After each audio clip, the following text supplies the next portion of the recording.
Well hello everyone, welcome back once again to Vivek sir tutorials. एक बार फिर से आपका स्वागत है लेक्चर नंबर 4 लाइट के, जहां आज हम पढ़ने वाले हैं rules for obtaining images bye a concave mirror. And उसके बाद हम पढ़ेंगे इमेजेस जो बनाएंगे उन रूल्स के अकॉर्डिंग कॉनकेव मिरर के लिए। जब लाइट किसी कॉनकेव मिरर पे पड़ती है तो इमेजेस कहाँ पे किस तरह से उनकी पोजीशन होंगी और कैसे उनके रे डायग्राम्स बनेंगे, हम आज उनके बारे में पढ़ेंगे। लास्ट लेक्चर में हमने एक पॉइंट कवर किया था जहां हमने स्फेरिकल मिरर्स के नॉर्मली एक हर तरह की टर्म को हमने पढ़ लिया है, जैसे प्रिंसिपल फोकस हो गया, फोकल लेंथ हो गया, रेडियस ऑफ कर्वेचर, अपर्चर और ऐसी कुछ बेसिक टर्म्स थी जिनको हमने लास्ट लेक्चर में कवर किया है। आज के लेक्चर में हम कॉनकेव मिरर पे ही जितना भी रूल्स हैं और जितनी इमेज फॉर्मेशन है उनके बारे में पढ़ेंगे। तो चलिए शुरू करते हैं बिना किसी देर के। आज डायरेक्ट हम रूल पे ही जंप करेंगे। मैं ये अज्यूम करके चलूंगा कि आपने लेक्चर नंबर 3 पढ़ा हुआ है और हम डायरेक्टली रूल्स के ऊपर जंप करेंगे जहां आपको बेसिक जो टर्म्स हैं उनके बारे में इंफॉर्मेशन पता है। मैं ये अज्यूम करके चल रहा हूं। तो हेडिंग डालेंगे rules for obtaining images bye a concave mirror.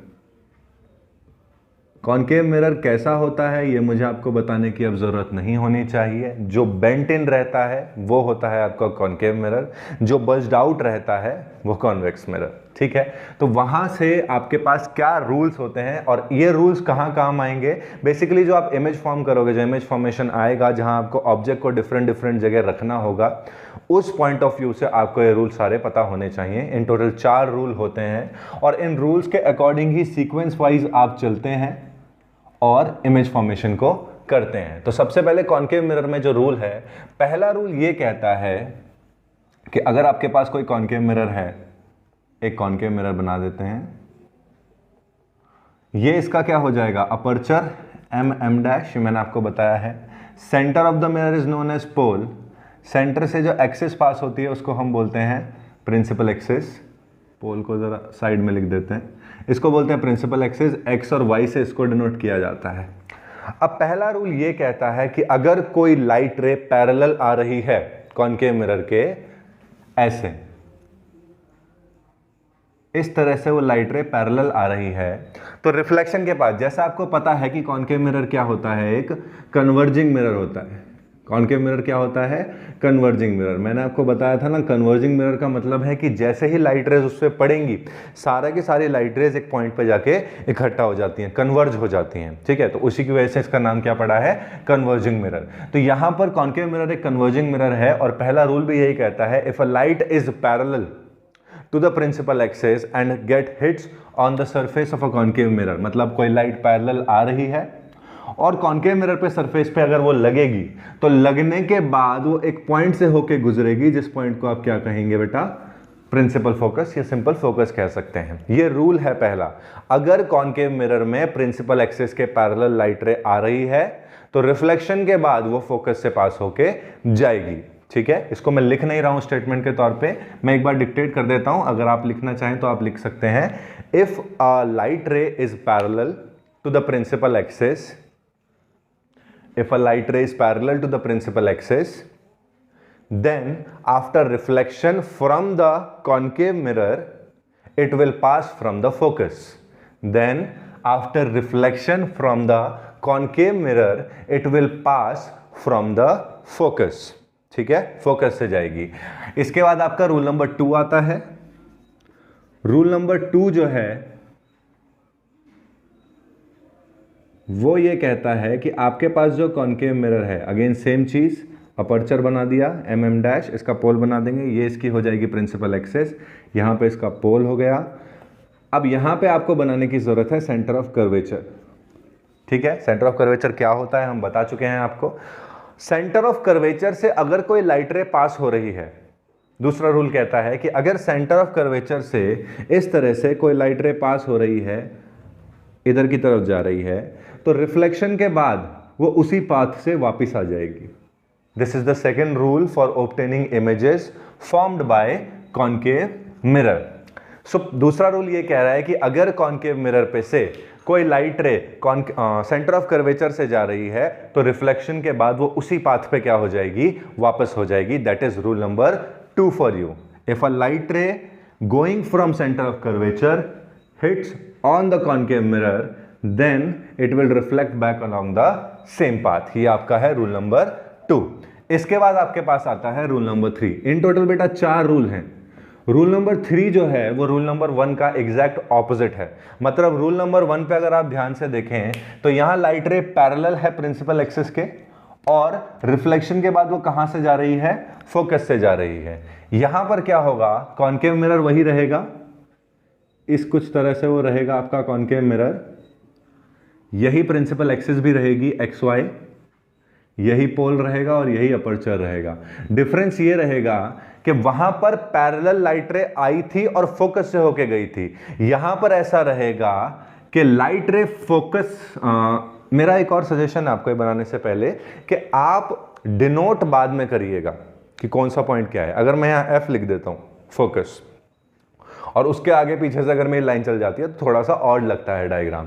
तो पहले मैं इसको ऐसा बना दूंगा ऐसे, और उसके बाद मैं इसको डिनोट करूंगा ये क्या है, फोकस है. तो इससे क्या होता है कि डायग्राम बहुत ज्यादा प्रिसाइज लगता है. ठीक है, तो यहां से वो क्या कह रहा है कि अगर कोई लाइट रे फोकस से होती हुई जा रही है तो रिफ्लेक्शन के बाद वो क्या हो जाएगी, पैरेलल हो जाएगी प्रिंसिपल एक्सिस के.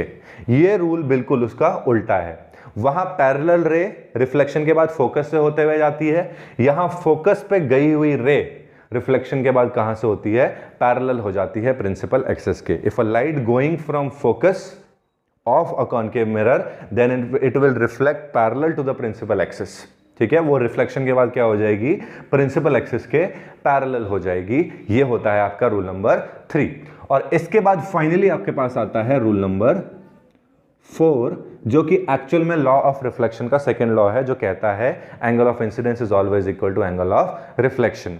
क्लास 10th में नॉर्मली आपको क्या कहा गया है कि आपने सिर्फ 2 रेज बनानी है. जब मैंने आपको इमेज के बारे में बताया था तो मैंने आपको यह बताया था कि एक इमेज सिर्फ तब बन सकती है जब एटलीस्ट 2 रेज आपस में एक दूसरे को क्या करें, क्रॉस करें. प्लेन मिरर में थोड़ा डिफिकल्ट हो जाता है, इसीलिए हम क्या करते हैं, स्फेरिकल मिरर्स का यूज करते हैं. और स्फेरिकल मिरर्स में हम क्या करते हैं, वो कन्वर्जिंग और डाइवर्जिंग प्रॉपर्टीज की हेल्प से उन लाइट रेज को मिलाने की कोशिश करते हैं, सो दैट आपके पास क्या बने, एक इमेज बन जाए. यहां पर सेकेंड लॉ जो है वो कुछ इसी तरह से होता है कि आपके पास पता है आपको ऑलरेडी लॉ नंबर 2 क्या है, that angle of incidence is always equals to angle of reflection. हालांकि हम ये नहीं बोलेंगे इसको, हम बोलेंगे अगर कोई लाइट रे आती है और पोल पे हिट करती है इस तरह से और एक एंगल बना देती है उसके साथ, ठीक है, let's suppose this is angle A, तो रिफ्लेक्शन के बाद जो लाइट रे जाएगी, यानी कि जो आपकी रिफ्लेक्टेड रे होगी, वो पोल के साथ सेम एंगल बनाते हुए जाएगी. ठीक है, that means angle A and angle B will be equal, which is the second law, जो कि लॉ ऑफ रिफ्लेक्शन है कि एंगल ऑफ इंसिडेंस और एंगल ऑफ रिफ्लेक्शन हमेशा क्या होते हैं, इक्वल होते हैं. ये आपके 4 लॉज हैं जो अकॉर्डिंगली लगेंगे. ठीक है, ऐसा नहीं है कि आप उठा के कोई सा भी लगा दो. आप पहले फर्स्ट लॉ लगाएंगे, दूसरा लॉ लगाएंगे, दूसरा नहीं लग रहा है तो तीसरा लगेगा, तीसरा नहीं लग रहा है तो फोर्थ वाला लगेगा. ठीक है, तो इसके अकॉर्डिंग ही आपकी इमेज की फॉर्मेशन होगी. सबसे पहला rule number 1 which says that if a line या फिर if a light ray is parallel to the principal axis then after reflection it goes from the focus. If second rule जो है वो ये कह रहा है कि अगर कोई light ray, if a light ray is going from centre of curvature then after reflection it goes along the same path, it reflect back along the same path.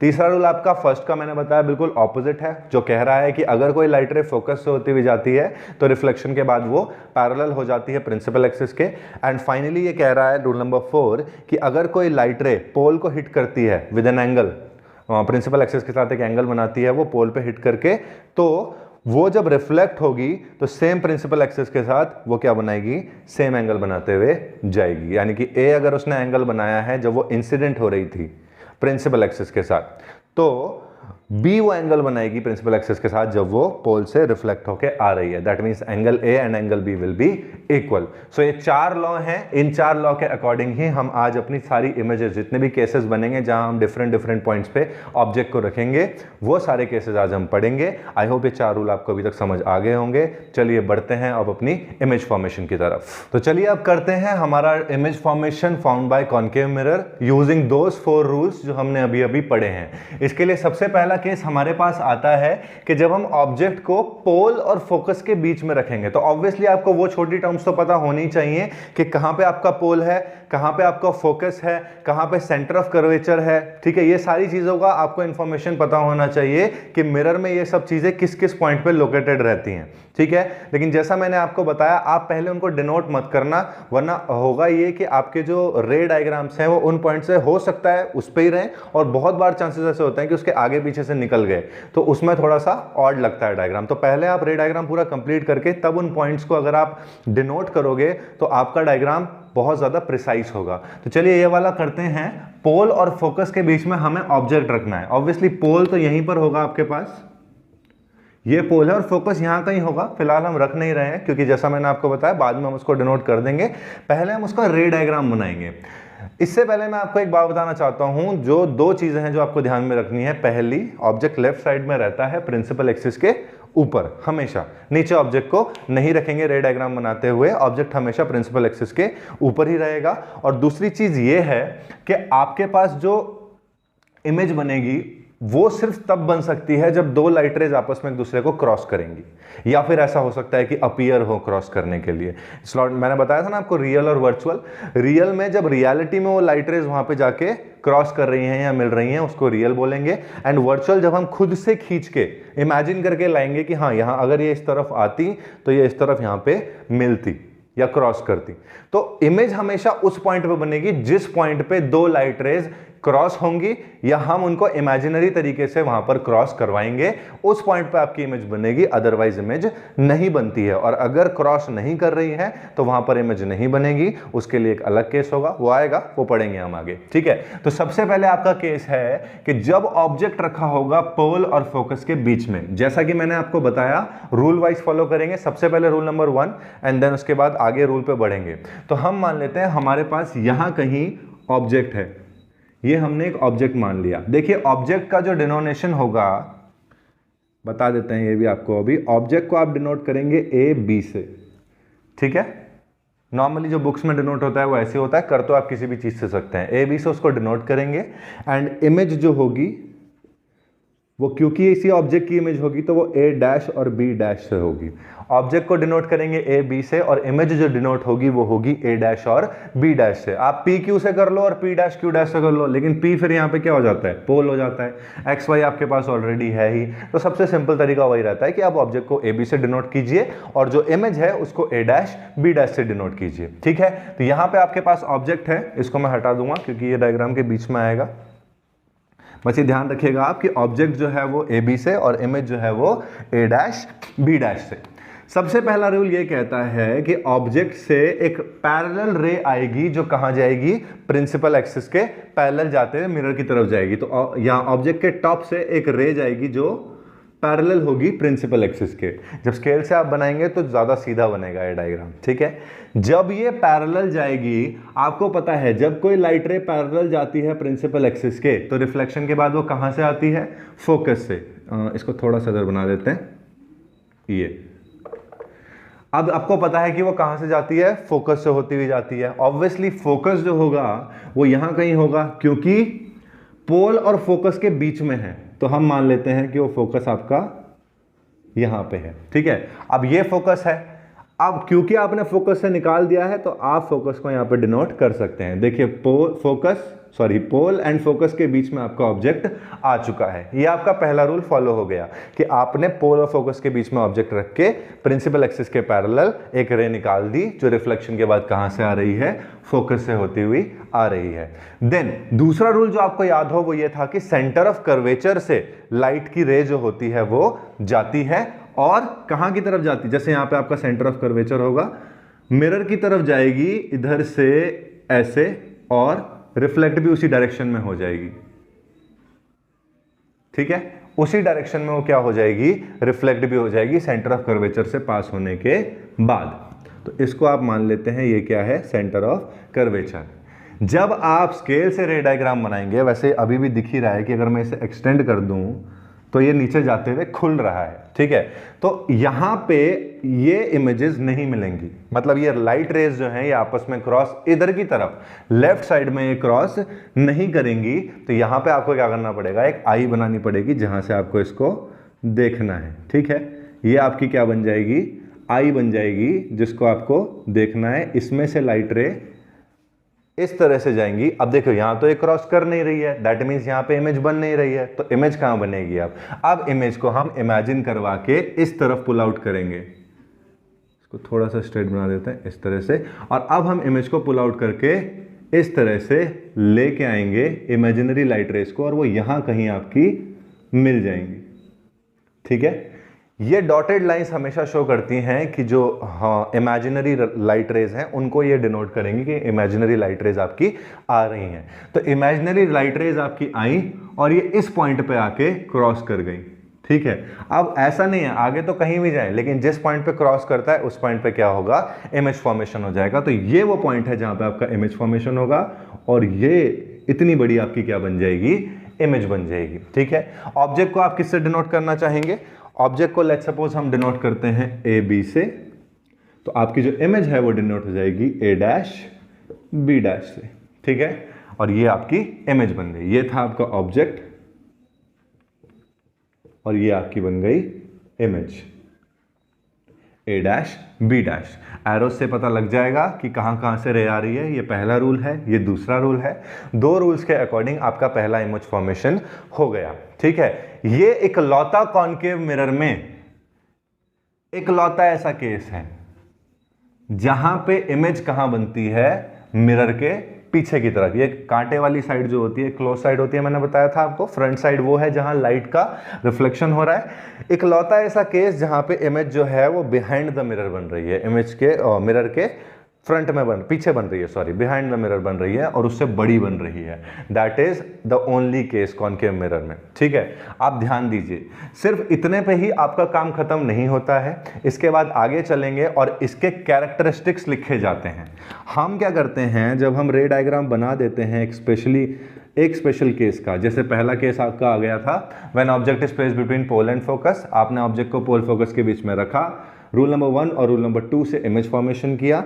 अब जो इमेज बनी है आप उसका क्या करेंगे, कैरेक्टरिस्टिक ऑफ इमेज, जो image बनी है उसके कैरेक्टरिस्टिक लिखेंगे। कैरेक्टरिस्टिक्स लिखने से पहले मैं आपको एक चीज बता देता हूं कि इमेज के कैरेक्टरिस्टिक्स किस बेसिस पे लिखे जाते हैं, ठीक है। किस बेसिस पे उसके कैरेक्टरिस्टिक्स को लिखा जाएगा इमेज के। 3 चीजें होती हैं आपको ध्यान में रखनी है, size, nature and position. Size of image क्या है as compare to object. Image मतलब बड़ी है छोटी है, ऑब्जेक्ट के कंपैरिजन में इमेज का साइज क्या है वो लिखना पड़ता है।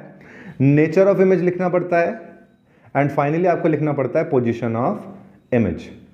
बात अगर साइज ऑफ इमेज की आए तो 2 ही चीज हो सकती है, 3 चीजें हो सकती हैं। या तो इमेज जो है वो ऑब्जेक्ट के बराबर हो, अगर इमेज ऑब्जेक्ट के बराबर है तो केस होता है सेम साइज का, ठीक है। मतलब आप लिखोगे same size as the object, या सेम साइज लिख सकते हैं, हम लिख देंगे इसको same size as the object. ये कौन सा केस है, अगर ये वो केस है जहां पे ऑब्जेक्ट और इमेज आपस में सेम साइज में बराबर बराबर है, ठीक है।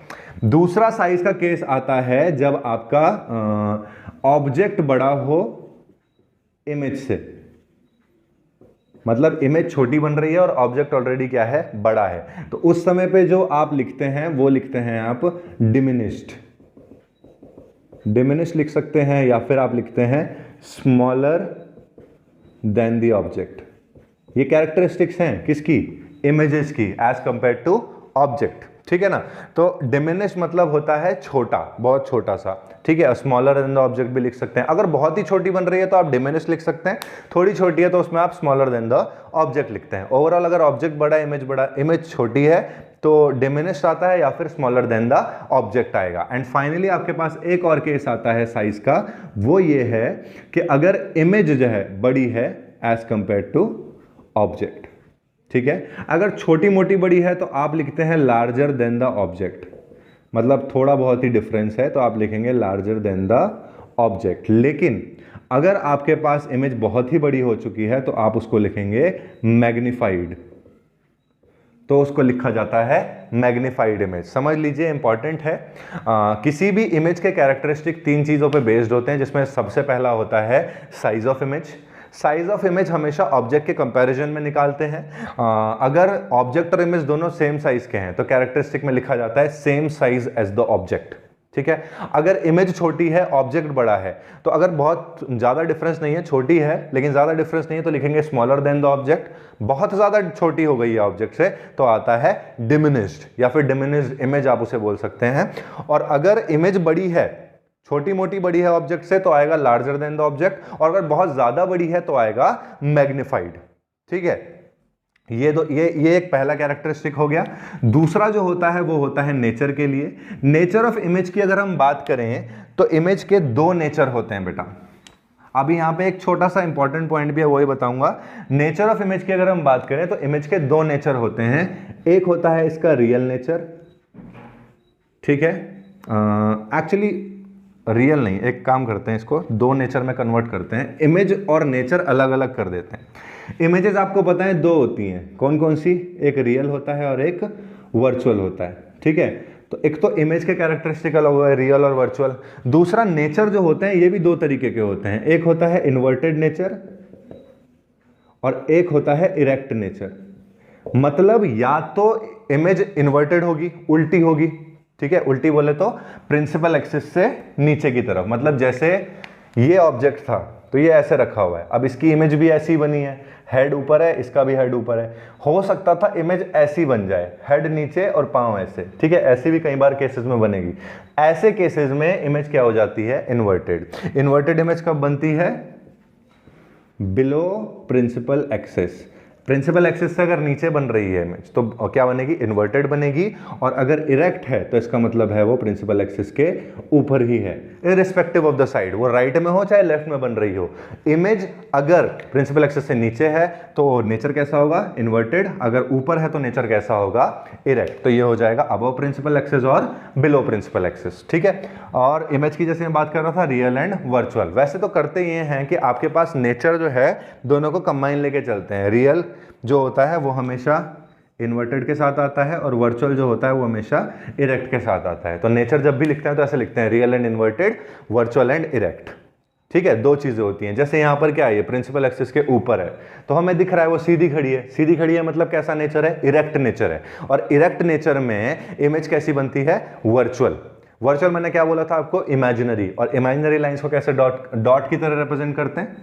डॉट की तरह उनको रिप्रेजेंट करते हैं। तो देखिए, अगर डॉटेड लाइंस है तो वर्चुअल है, सीधी है तो इरेक्ट है। तो एक साथ क्या बोल दिया जाता है? Virtual and erect. और कभी भी अगर इमेज बनेगी सच में रियल में तो वो हो जाएगा रियल एंड इन्वर्टेड, उल्टी बनेगी, प्रिंसिपल एक्सिस से नीचे बनेगी, तो उसको क्या बोला जाएगा? Real and inverted. क्लियर है? तो ये होता है, क्योंकि कई बार आपसे ऐसे बोलता है right the 4 characteristics of image. तो 4 कैरेक्टरिस्टिक्स में आप साइज लिख दोगे, नेचर लिख दोगे और पोजीशन लिख दोगे।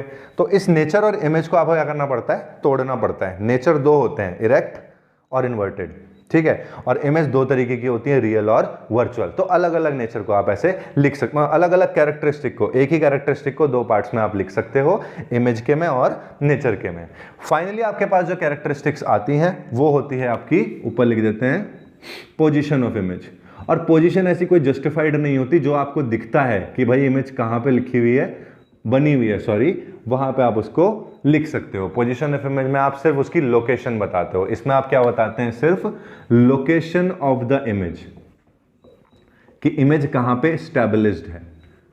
ठीक है, इसको आप बताते हैं इसमें कि पोजीशन ऑफ इमेज है कहां पे, लोकेशन ऑफ इमेज कहां पे। जैसे ये है, अब इसके आजू बाजू तो कुछ है नहीं, सिंपल ये दिख रहा है कि मिरर के पीछे है, तो इसकी पोजीशन क्या हो जाएगी? Behind the mirror. ठीक है, तो with that being said, size, nature and position के हिसाब से आप इमेज की कैरेक्टरिस्टिक्स को क्या करते हैं? लिखते हैं, समझते हैं। ऐसे ही हम यहां पे लिखेंगे 3 कैरेक्टरिस्टिक को। एक्चुअली हम एक काम करते हैं, हम 4 को लेके चलते हैं, शुरू से ही आदत बना लेते हैं ताकि 12th में दिक्कत ना पड़े। ठीक है, तो कैरेक्टरिस्टिक ऑफ इमेज में सबसे पहला आएगा साइज। साइज अगर आप ध्यान से देखें तो ऑब्जेक्ट छोटा है और इमेज उससे काफी बड़ी है, तो जब काफी बड़ी इमेज होती है तो आप लिखते हैं मैग्नीफाइड। क्या लिखते हैं? Magnified image. कैरेक्टरिस्टिक में पहला कैरेक्टरिस्टिक आ जाएगा साइज के रिस्पेक्ट में, वो आ जाएगा मैग्नीफाइड इमेज का। दूसरा जो आएगा वो आएगा नेचर ऑफ इमेज। अभी नेचर है दो, इरेक्ट और इन्वर्टेड। ये क्या दिख रहा है, मैंने क्या बताया था, प्रिंसिपल एक्सिस से ऊपर होगी तो क्या आएगा, अबव प्रिंसिपल एक्सिस में इरेक्ट आता है, तो हम क्या लिखेंगे, इरेक्ट। ठीक है, इरेक्ट के साथ आपको पता है क्या जुड़ता है, वर्चुअल, और दिख भी रहा है क्योंकि डॉटेड लाइन से इमेज बन रही है, तो क्या है, वर्चुअल नेचर है, वर्चुअल इमेज बन रही है। ठीक है, इमेजिनरी इमेज है, वर्चुअल को आप बोलते हैं इमेजिनरी, याद रखिएगा, इमेजिनरी, इल्यूजन, वर्चुअल एक ही बात है। और उसके बाद फोर्थ पॉइंट आपका जो आता है वो आता है पोजीशन का। पोजीशन कुछ दिख नहीं रहा, साफ पता लग रहा है मिरर के पीछे बन रही है इमेज, तो क्या आ जाएगा, बिहाइंड द मिरर। ठीक है, ये आपका पहला केस खत्म हुआ जहां आपने देखा कि ऑब्जेक्ट जो है वो पोल और फोकस के बीच में था। इसको इतना लेंदी इसलिए कराया ताकि आगे वाले फटाफट हम कर सकें। ठीक है, उसमें सिर्फ इमेज फॉर्मेशन करेंगे, ये सब आपको पता होना चाहिए बाकी केसेस के लिए, और फटाफट हम उनके कैरेक्टरिस्टिक्स कर देंगे। ठीक है, तो चलिए अब अपने केस 2 की तरफ मूव करते हैं। तो अब हम करेंगे अपना केस 2, जो कि होने वाला है कि ऑब्जेक्ट को हमने अब पोल फोकस से थोड़ा सा इधर शिफ्ट करके फोकस के ऊपर रखेंगे। ठीक है, अभी तक हमने उसे पोल और फोकस के बीच में रखा था, अब हम ऑब्जेक्ट को रखेंगे एट फोकस। तो पहले आप जो आएगा when object is placed at focus, जो आपका केस नंबर 2 होगा। अगेन फोकस को हम ऐसे रिप्रेजेंट तो नहीं करेंगे, पहले हम नॉर्मली एक पॉइंट बना देते हैं ये जहां पे हमने ऑब्जेक्ट को रखा हुआ है। ठीक है, अब फिर से वही रूल फॉलो होगा। सबसे पहले क्या होगा, जो पैरेलल लाइट रे जाएगी वो कहां से होती हुई आएगी, फोकस से होती हुई आएगी, तो हमने इसको फोकस से होता हुआ इधर खींच दिया। ठीक है, दूसरी जो लाइट रे है वो हमारी कहां से होते हुए जाती है, कर्वेचर से होती हुई जाती है इस तरफ। ठीक है, तो अब अगर आप ध्यान से देखें, ये पॉइंट आपने मान लिया कर्वेचर, ये पॉइंट आपने मान लिया फोकस। ठीक है, लाइट रे इधर से गई इधर, इधर, इधर और आईज में। अभी इसको थोड़ा सा सीधा बनाना पड़ेगा। अगर आप लाइट पूरा एक प्रॉपर मेजरमेंट्स के साथ बनाएंगे स्केल में, तो आप ये देखेंगे कि ये केस तो बिल्कुल पहले वाला है, बट इसमें माइनर सा डिफरेंस ये हो रहा है कि अगर मैं इसे इधर भी खींचता हूं तो भी ये नहीं मिलेंगी, और इधर तो ये पहले से ही नहीं मिल रही थी। तो ये इधर जो है दिख तो रहा है, ये थोड़ा सा क्लोज जा रहा है, बस ये थोड़ा सा पैरेलल ही रहेंगी आपस में, कभी भी लाइट रेस क्या नहीं होंगी, मिलेंगी नहीं। तो उधर तो बन ही नहीं सकती वैसे भी, वहां तो हम तब करते हैं एक्सटेंड जब हमें पूरा दिख जाता है कि जब हम अगर एक्सटेंड करेंगे तो इमेजेस क्रॉस करेंगी, तो हम वहां पे उसको एक्सटेंड करते हैं। तो इधर तो नहीं, साफ साफ दिख रहा नहीं होगा, इधर भी वो क्या रहेंगी, नहीं मिलेंगी। तो ऐसे केसेस में जहां पे लाइट रे मिलती नहीं है, वैसे हमने पढ़ा है कि हम बोलते हैं कि जब तक लाइट रेस क्रॉस ना करें तब तक आपकी इमेज नहीं बनती है। लेकिन ऐसे केसेस में आप ऐसे नहीं लिख सकते कि नो इमेज इज फॉर्म्ड, ऐसे केसेस में आपको लिखना पड़ता है दैट इमेज जो है वो कहां बन रही है आपकी, एट इन्फिनिटी। नाउ इन्फिनिटी तो वो पॉइंट है जहां हम पहुंच ही नहीं सकते, तो वहां पे हम उसको बोल सकते हैं कि जो इमेज बन रही है वो कहां बनेगी, इन्फिनिटी पे बनेगी। ठीक है, तो ये आपका केस है कौन सा, जब आपके पास जो ऑब्जेक्ट है ए बी, ये आपका ऑब्जेक्ट है, ये कहां रखा हुआ है, फोकस पे रखा हुआ है। तो फोकस पे जब ऑब्जेक्ट रहता है तो इमेज कहां बन रही है आपकी, इन्फिनिटी पे बनती है। ये आपका न्यूमेरिकल्स जो आप आगे करेंगे उसमें भी काम आएगा कि ऑब्जेक्ट जब आपका फोकस पे रहता है तो इमेज जो आपकी बनती है वो कहां बनेगी बेटा, इन्फिनिटी पे बनेगी। चलिए इसके कैरेक्टरिस्टिक्स लिख लेते हैं फटाफट से। जो इसके कैरेक्टरिस्टिक्स होंगे, अगेन सेम 4 कैरेक्टरिस्टिक्स हमको लिखने हैं। किस किस के बेस पे, साइज, पोजीशन एंड नेचर के बेस पे हमें इसके कैरेक्टरिस्टिक्स लिखने हैं। सबसे पहले हम बात कर लेते हैं साइज की। देखिए ऑब्जेक्ट इतना है और आपको दिख रहा होगा कि प्रिंसिपल एक्सिस इस तरफ जा रही है, प्रिंसिपल एक्सिस जो है वो इस तरफ जा रही है और इमेज नीचे जा रही है। अब सपोज कीजिए प्रिंसिपल एक्सिस इधर से आ रही है और इमेज बनने के लिए वो दोनों लाइट रेज नीचे जा रही हैं। अब मान लेते हैं infinity point, let suppose for example infinity point हमें मिल गया कि भाई एक इन्फिनिटी पॉइंट दिख गया, प्रिंसिपल एक्सिस इधर जा रही है, दोनों लाइट रेज सपोज करते हैं यहां मिली हैं। हम इमेज कैलकुलेट कैसे करते हैं, पिछला डायग्राम अगर आपको याद हो तो यहां बनी थी और यहां से कहां तक लाए थे उसको, फुट उसका प्रिंसिपल एक्सिस तक, यानी कि जो फुट है वो कहां रहना चाहिए, प्रिंसिपल एक्सिस तक रहना चाहिए। मतलब ये अगर हेड है, ये फुट है, तो इसका हेड ही इधर इधर मूव करेगा, फुट जो है वो कहां रहेगा, प्रिंसिपल एक्सिस पे ही रहेगा। ठीक है, हेड जो है वो या तो ऊपर रहेगा तो इरेक्ट बोलेंगे, नीचे रहेगा तो इन्वर्टेड बोलेंगे। ये चीज ऐसे नहीं रहेगी कभी। ठीक है, फुट जो है इसका वो फिक्स रहता है किस पे, प्रिंसिपल एक्सिस पे। तो ये ऐसे या ऐसे ही रहेगा, ऐसे या ऐसे। ठीक, तो यहां पर क्या है, प्रिंसिपल एक्सिस इधर आ रही है। अब इमेज का फुट जो भी होगा वो बनेगा तो इधर ही, और कितनी लंबी बन रही है, हेड यहां बन रहा है, तो ऑब्वियस सी बात है इमेज बहुत बड़ी बन रही है किससे, ऑब्जेक्ट से। ऑब्जेक्ट तो देखो बेचारा इतना सा है, ये ऑब्जेक्ट है, अब इमेज बन रही है उल्टे में इतनी बड़ी नीचे तक, पता नहीं कहां बनेगी, इन्फिनिटी में बनेगी लेकिन बहुत बड़ी बनेगी। और बहुत बड़ी बनने का मतलब है कि इमेज जो है वो कैसी है, मैग्नीफाइड है, मैग्नीफाइड इमेज। ठीक है, पहला तो साइज हो गया, देन होता है उसका नेचर। नेचर मैंने आपको बताया दो होते हैं, इन्वर्टेड और इरेक्ट। ठीक है, अभी उल्टा है, देखो जहां भी इमेज बन रही है, नीचे बोला था ना मैं बनने के लिए, तो प्रिंसिपल एक्सिस से नीचे ही है, प्रिंसिपल एक्सिस से नीचे जो बनती है उसे हम क्या बोलते हैं, इन्वर्टेड। तो क्या आ जाएगा, इन्वर्टेड। लेकिन क्या आपको कोई डॉटेड लाइंस दिख रही हैं यहाँ, कोई डॉटेड लाइंस नहीं। जब तक डॉटेड लाइंस नहीं है तब तक कोई वर्चुअल इमेज नहीं है, सारी की सारी कैसी हैं, रियल है। तो यहां पर क्या बन जाएगा, तीसरा कैरेक्टरिस्टिक जो आपकी इमेज है वो क्या है, रियल इमेज है।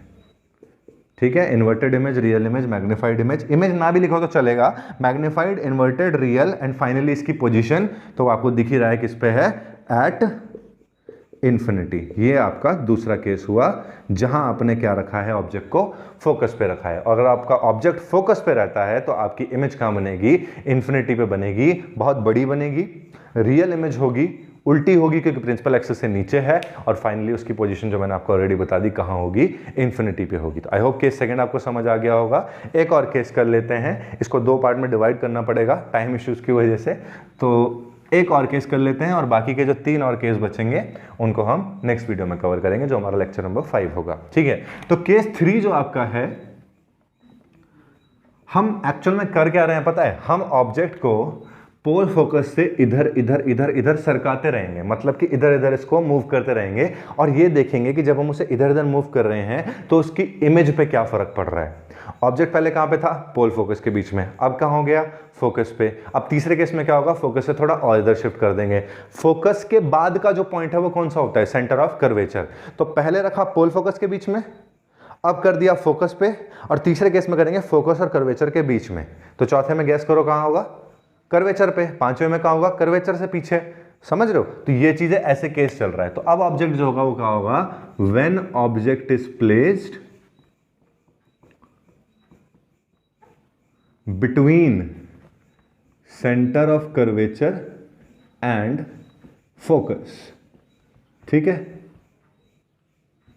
ऑब्जेक्ट जो है आप कहां रखा हुआ है, सेंटर ऑफ कर्वेचर और फोकस के बीच में रखा हुआ है। तो अब हम ऑब्जेक्ट को कुछ इस तरीके से बना देते हैं, फिर से अपना डायग्राम। ये आपका बन गया पोल, ये आपका बन गया अपर्चर, इस वाले में अपर्चर बना रखा है हमने। ये बन गई आपकी प्रिंसिपल एक्सिस। ठीक है, और अब हमें कहाँ रखना है ऑब्जेक्ट को, pole centre of curvature and focus के बीच में। तो पोल फोकस अभी नहीं बना रहे हैं हम, यहां पे मान लेते हैं कि हमारे पास क्या है, ये रहा ऑब्जेक्ट जो कहाँ है, सेंटर ऑफ कर्वेचर और फोकस के बीच में है। ऑब्वियसली बात, पहला रूल देखिए, अभी हमने रूल 3 और रूल 4 लगाया भी नहीं है क्योंकि वो उनके बिना ही आपकी इमेजेस बन रही हैं। ठीक है ना, तो अब यहाँ पर क्या है, केस 3 में पहला जो आएगा वो कहाँ से आएगा, पैरेलल ऑब्जेक्ट के टॉप से, और जाएगा कहाँ से, फोकस के थ्रू। ठीक है, तो ये पॉइंट आपका क्या हो गया, फोकस हो गया। अभी देखो फिर से अरेंज नहीं हो पाएगा मेरे से यहाँ पे, क्योंकि डायग्राम को फिर स्ट्रेच करना पड़ जाएगा, इसलिए मैं थोड़ा सा इधर बना देता हूँ इसको। तो ये फोकस होकर गया। ठीक है, इसीलिए मैं कह रहा था पॉइंट को पहले नहीं लिखना चाहिए, बहुत अरेंजमेंट करने पड़ते हैं बाद में। ठीक है, दूसरा जो है, दूसरा बनेगा कर्वेचर से। अच्छा, कर्वेचर अब इस तरफ से आएगा, ये आपका क्या हो गया, कर्वेचर हो गया। अब देखिए मेरा थोड़ा स्ट्रेट नहीं बन पा रहा है, पर आप इसको थोड़ा सा स्केल से इसको स्ट्रेट बना दीजिएगा। ठीक है, ये आपका, इसको ऑब्जेक्ट को थोड़ा छोटा कर देते हैं ताकि ये बन जाए, डायग्राम रिप्रेजेंटेशन में थोड़ा सा अटपटा हो जाएगा।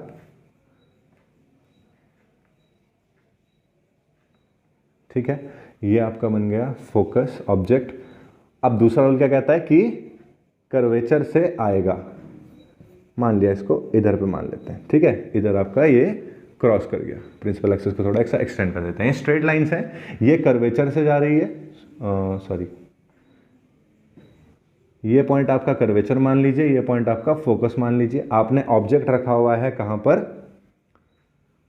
कर्वेचर और फोकस के बीच में आपने ऑब्जेक्ट रखा हुआ है। ये आपका बन गया ऑब्जेक्ट ए बी, स्केल से अगर बनाएंगे तो लाइन स्ट्रेट होनी चाहिए पूरी पूरी, इधर क्रॉस यहीं कहीं करेगा, ठीक है। स्केल से भी अगर आप बनाएंगे तो ये आपकी डायरेक्शन हो गई पैरेलल रे, फोकस से होती हुई आई, और दूसरी हो गई कर्वेचर से, रिफ्लेक्ट होकर कर्वेचर से ही वापस आ गई। वो एक स्ट्रेट लाइन है, सो सॉरी थोड़ी सी टेढ़ी लग रही है, ठीक है।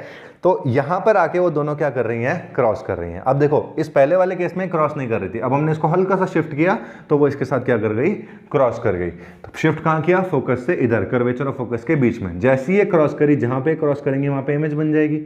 ये आपकी क्या बन गई बेटा, इमेज बन गई। डॉटेड लाइन नहीं, सीधी सीधी बना देते हैं। ये क्या बन गई, आपकी इमेज बन गई। अब देखिए जैसे मैंने आपको कहा था, ऑब्जेक्ट ऐसे रहे चाहे इमेज ऐसे रहे चाहे ऐसे रहे, उसका फुट चेंज नहीं होता। That means A B is the object here, ठीक है। और इमेज जो बनेगी वो यहाँ पे ए नहीं बनेगा, यहाँ पे बनेगा बी डैश और ए डैश। फुट कभी भी चेंज नहीं होगा। उसका जो हेड है ए डैश, उसको मैं ऐसे ऊपर कर दूंगा तो ए डैश ऊपर हो जाएगा, बी डैश वहीं रहेगा। समझ पा रहे हैं आप, बी डैश जो होगा वो इसी पॉइंट पे रहेगा, वो कभी भी चेंज नहीं होगा। तो ये आपकी क्या बन गई, इमेज, ठीक है। इसके अगर कैरेक्टरिस्टिक्स की बात करें तो इसके कैरेक्टरिस्टिक्स भी 4 ही होंगे, कैरेक्टरिस्टिक ऑफ इमेज। तो आपके 4 कैरेक्टरिस्टिक्स यहां भी बनेंगे इस केस में। पहला कैरेक्टरिस्टिक जो होगा साइज के लिए, काफी बड़ा दिख रहा है तो क्या हो जाएगा, मैग्नीफाइड, ठीक है। दूसरा जो होगा वो नेचर बताएंगे कैसा है, प्रिंसिपल एक्सिस के नीचे है तो कैसा नेचर हो जाएगा बेटा, इन्वर्टेड नेचर हो जाएगा। अगेन कोई डॉटेड लाइन नहीं है तो इन्वर्टेड के साथ क्या जुड़ता है, रियल इमेज जुड़ता है। तो इमेज कैसी है, रियल है, सच में बन रही है। और लास्ट में आपका पोजीशन आता है तो कर्वेचर से पीछे है, तो आप इसको क्या लिख सकते हैं, बियॉन्ड COC, यानी कि बियॉन्ड सेंटर ऑफ कर्वेचर, ठीक है। इसमें सिर्फ यही प्रॉब्लम हो गई थोड़ी सी कि लाइन स्ट्रेट नहीं बनी, अदरवाइज यहीं कहीं वो क्रॉस करेगा, ऐसा नहीं है, और इमेज भी बड़ी बनेगी। स्केल से अगर आप बनाएंगे तो प्रॉपर आपका प्रिसाइज मेजरमेंट्स आ जाएंगे, ठीक है। ये आपके केस हुए जहां पे आपने 3 केसेस कर दिए, 4 रूल पढ़े। उन 4 रूल के अकॉर्डिंगली आप उनको सीरियल वाइज लगाते हैं, जहां पे इमेज बन रही है जहां पे नहीं बन रही है उसके अकॉर्डिंग वो रूल लगते हैं। केस 1 में आपने पढ़ा पोल फोकस के बीच में, केस 2 में आपने फोकस के बीच में पढ़ा ये वाला, और केस 3 जो था फाइनली आज के लिए वो था कर्वेचर और फोकस के बीच में, जहां पर मैग्नीफाइड इमेज बनी। सबसे इंपॉर्टेंट आपको ये ध्यान रखना है कि कैरेक्टरिस्टिक्स किसी भी इमेज की कैसे जज की जाएंगी।